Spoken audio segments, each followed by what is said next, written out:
2 महीने की होती है एक ऋतु और एक पूरे साल में होती हैं टोटल 6 ऋतुएं। शिशिर, वसंत, ग्रीष्म, वर्षा, शरद और हेमंत। अब इन ऋतुओं का हमारे जीवन से क्या संबंध है? वास्तव में देखा जाए तो बहुत ही डीप कनेक्शन होता है। हर 2 महीने में जब एक ऋतु बदलती है तो ऋतु के बदलने के साथ ही हमारे शरीर में बदलती है दोषों की स्थिति, और इन दोषों की स्थिति पर ही हमारा संपूर्ण स्वास्थ्य निर्भर करता है। जब दोष हमारे शरीर में बैलेंस होते हैं, संतुलित होते हैं, तो हम स्वस्थ बने रहते हैं। लेकिन जब दोष हमारे शरीर में असंतुलित होते हैं तो हम बीमार पड़ जाते हैं। इसीलिए आयुर्वेद में वर्णन आया है ऋतुचर्या का। अगर व्यक्ति ऋतु के बदलने के साथ अपने खान पान और दिनचर्या में वो जरूरी बदलाव कर लेता है तो उसके शरीर में दोषों की स्थिति संतुलित बनी रहेगी और व्यक्ति कभी बीमार ही नहीं पड़ेगा। मार्च और अप्रैल के ये 2 महीने होते हैं वसंत ऋतु के।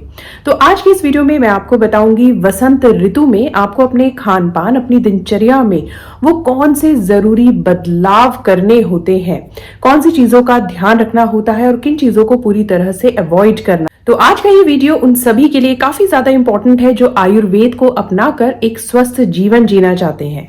Hello and welcome to Shatayu Ayurveda. मैं आयुर्वेदाचार्य वैद्य सोनल। अगर आप भी आयुर्वेद को और अधिक गहराई से जानना और समझना चाहते हैं, अपने जीवन को स्वस्थ बनाना चाहते हैं, तो चैनल को जरूर सब्सक्राइब कर लें। और अगर वीडियो का टॉपिक आपको पसंद आ रहा है तो वीडियो को एक लाइक भी जरूर कर दें। चलिए स्टार्ट करते हैं आज का ये इंपॉर्टेंट वीडियो।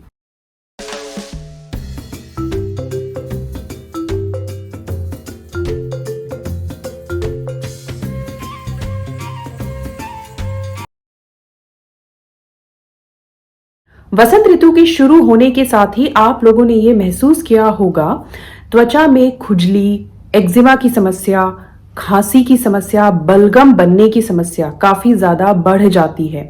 और इसका कारण क्या होता है? देखिए, इससे पहले जो ऋतु होती है शिशिर ऋतु, उसमें अत्यधिक ठंड पड़ने की वजह से हमारे शरीर में कफ दोष इकट्ठा हो जाता है, जमा हो जाता है। वसंत ऋतु में जैसे थोड़ी गर्मी पड़ने लगती है तो ये जमा हुआ कफ पिघल कर हमारे शरीर में कफज रोगों को उत्पन्न करता है, हमारी पाचक अग्नि को कमजोर बनाकर पाचन विकार को उत्पन्न करता है। और इसी वजह से इस मौसम में बहुत ज्यादा खांसी होना, बलगम बनना, थ्रोट इन्फेक्शन होना, कोल्ड, फ्लू, ये सारी जो समस्याएं होती हैं वो काफी ज्यादा बढ़ जाती हैं।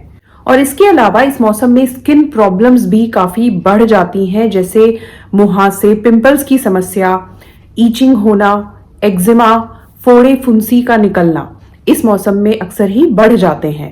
अगर आप इन सभी समस्याओं से बचना चाहते हैं तो आयुर्वेद में बताई गई वसंत ऋतुचर्या का पालन करें। तो चलिए जानते हैं वसंत के इस मौसम में हमें अपने खान पान और अपनी दिनचर्या में वो कौन से जरूरी बदलाव होते हैं जिन्हें करना जरूरी होता है अगर हम इन सभी समस्याओं से खुद को बचाना चाहते हैं। क्योंकि इस ऋतु में कफ दोष हमारे शरीर में बढ़ा होता है और हमारी पाचक अग्नि को कमजोर बना देता है, जिस वजह से खाए हुए भोजन का ठीक तरह से पाचन नहीं हो पाता है। तो इस मौसम में हमें ऐसे भोजन का चुनाव करना है जो पचने में हल्का हो, रूक्ष हो, यानी बहुत ज्यादा स्निग्धता, ऑयली, फ्राइड नहीं हो। ऑयली और फ्राइड फूड के साथ साथ जो चीजें पचने में भारी होती हैं उन्हें भी हमें इस मौसम में अपनी डाइट में शामिल नहीं करना है। वो कौन सी चीजें हैं? जैसे चना दाल, छोले, उड़द, राजमा, बैगन, ये सभी चीजें पचने में भारी होती हैं। इसके साथ ही दूध से बने हुए पदार्थ, मिठाई, मेवे, बहुत ज्यादा मिठाइयों का सेवन करना, इन सभी को हमें इस मौसम में अपनी डाइट में शामिल करने से बचना चाहिए। किसी भी ऋतु में जो सबसे ज्यादा खाई जाने वाली चीज होती है वो होता है अनाज। तो वसंत के इस मौसम में आप अनाज भी 1 साल पुराना ही खाएं, जैसे गेहूं 1 साल पुराना ही आप अपनी डाइट में शामिल करें। इसके अलावा जौ का आप सेवन करें, जौ के आटे का आप सेवन करें। वो रूक्ष होता है और आपके शरीर में कफ दोष को कम करने का काम करता है। इस ऋतु में आयुर्वेद में बताए गए आसव अरिष्ट लेना भी काफी फायदेमंद होता है। जैसे अगर कफज रोग की समस्या है, जैसे बलगम बहुत ज्यादा बन रहा है या खांसी बहुत ज्यादा परेशान कर रही है, तो द्राक्षासव का आप सेवन कर सकते हैं। त्वचा रोग यानी कि स्किन प्रॉब्लम अगर कोई हो गई है, बहुत ज्यादा ईचिंग है या दाने निकल आए हैं, तो इस केस में आप यूज कर सकते हैं मंजिष्ठाद्य अरिष्ट का। इसके अलावा अगर शारीरिक थकान रहती है, कमजोरी आ गई है, फिजिकल स्ट्रेंथ आप अपनी बढ़ाना चाहते हैं, तो दशमूला रिष्ट का आप सेवन कर सकते हैं। क्योंकि वसंत के इस मौसम में कफ दोष हमारे शरीर में बढ़ा होता है, जो हमारी पाचक अग्नि को कमजोर बना देता है, जिसकी वजह से कफज रोग, पाचन संबंधी विकार होने की संभावना काफी बढ़ जाती है। इन सभी समस्याओं से बचने के लिए मैं आपको बताती हूँ एक जबरदस्त आयुर्वेदिक उपाय, जिसे आप इस ऋतु में जरूर अपनाएं, जरूर ट्राई करें। ये उपाय आपके शरीर में कफ दोष को शांत करेगा, संतुलित करेगा और कफज रोगों से आपको बचाएगा। सौंठ का नाम तो आपने सुना ही होगा। सूखी हुई अदरक को सौंठ कहते हैं। अब इस उपाय में आपको करना क्या है, तो देखिए, आप लगभग आधा ग्राम सौंठ पाउडर लें। इसे आधा ग्लास पानी में डालकर आप अच्छे से बॉईल कर लें। अच्छे से बॉईल करने के बाद आप इसे छान लें और इसे रूम टेम्परेचर पर लाकर आधा चम्मच शहद इसमें मिलाकर आप इसका सेवन करें। आप इसे दिन भर में 2 बार, 1 बार ले सकते हैं। इस उपाय को करने से आप सीजनल कोल्ड, कफ, इन्फेक्शन, फ्लू से पूरी तरह से बचे रहेंगे।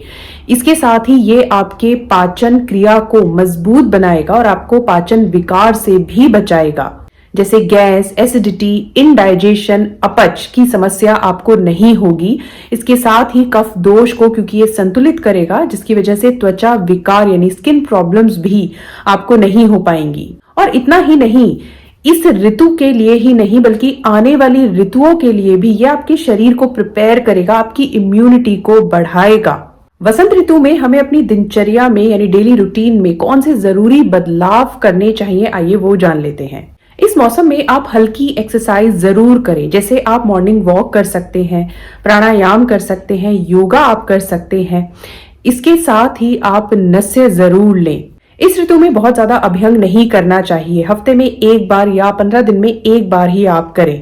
अब वो कौन से ऐसे काम हैं जो हमें इस ऋतु में बिल्कुल भी नहीं करने चाहिए, जो करने से हमारे शरीर में कफ दोष बढ़ेगा और हमें बना सकता है बीमार, आइए वो जान लेते हैं। वसंत ऋतु में हल्की हल्की गर्मी पड़नी शुरू हो जाती है और ऐसा होने के साथ ही लोग कोल्ड ड्रिंक, आइसक्रीम, फ्रिज में रखा हुआ ठंडा पानी पीना स्टार्ट कर देते हैं। तो ऐसा करने से आपको पूरी तरह से बचना है।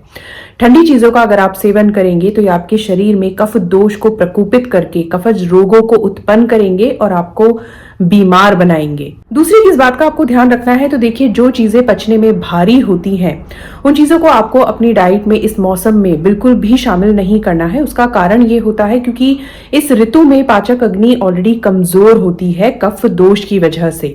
तो अगर गुरु आहार इस मौसम में खाया जाएगा तो पाचक अग्नि उसका पाचन नहीं कर पाएगी, जिसकी वजह से पाचन विकार हो सकते हैं। तीसरा काम जो आपको बिल्कुल भी नहीं करना है वो है दिन में सोना। जी हाँ, वसंत ऋतु में हमें दिन में सोना नहीं चाहिए, क्योंकि दिन में सोने से हमारे शरीर में कफ दोष बढ़ता है और कफज रोगों को उत्पन्न करता है। वसंत के इस मौसम में अम्ल रस और मधुर रस का ज्यादा सेवन नहीं करना चाहिए। मतलब जो खट्टी चीजें हैं और जो मीठी चीजें हैं उन्हें बहुत ज्यादा मात्रा में हमें नहीं खाना चाहिए। इसके साथ ही बहुत ज्यादा स्निग्ध नहीं खाना चाहिए, जैसे ऑयली और फ्राइड फूड भी हमें बहुत ज्यादा मात्रा में नहीं लेना चाहिए। इसके अलावा एक और बात का आप जरूर ध्यान रखें, इस मौसम में, इस ऋतु में पेट भरकर भोजन नहीं करना चाहिए। बहुत ज्यादा मात्रा में भोजन नहीं करना चाहिए। वैसे तो हमें हर ऋतु में ही बहुत ज्यादा मात्रा में यानी ओवर ईटिंग करने से बचना चाहिए, लेकिन क्योंकि इस ऋतु में ऑलरेडी हमारी पाचक अग्नि कमजोर होती है, इस वजह से हमें अपनी भूख से आधा ही खाना खाना चाहिए। तो इस तरह से इन सभी बातों का आप इस ऋतु में जरूर ध्यान रखें। इसके साथ ही इस ऋतु में आप सौंठ का और शहद का इस्तेमाल भी जरूर करें। सौंठ का पानी और शहद का पानी आपके शरीर में कफ दोष को धीरे धीरे शांत करेगा, जिसकी वजह से कफज रोग आपको नहीं हो पाएंगे। तो इस तरह से इस वीडियो में मैंने आपको जो भी बातें बताई हैं, अगर आप उनका ध्यान रखेंगे तो वसंत के इस मौसम में आप पूरी तरह से स्वस्थ बने रहेंगे। तो वीडियो आपको कैसी लगी, वीडियो पसंद आई तो लाइक और शेयर जरूर करें। चैनल पर नए हैं तो चैनल को सब्सक्राइब भी जरूर कर लें। मिलते हैं इसी तरह की एक और यूजफुल इंफॉर्मेटिव वीडियो के साथ। Thank you so much.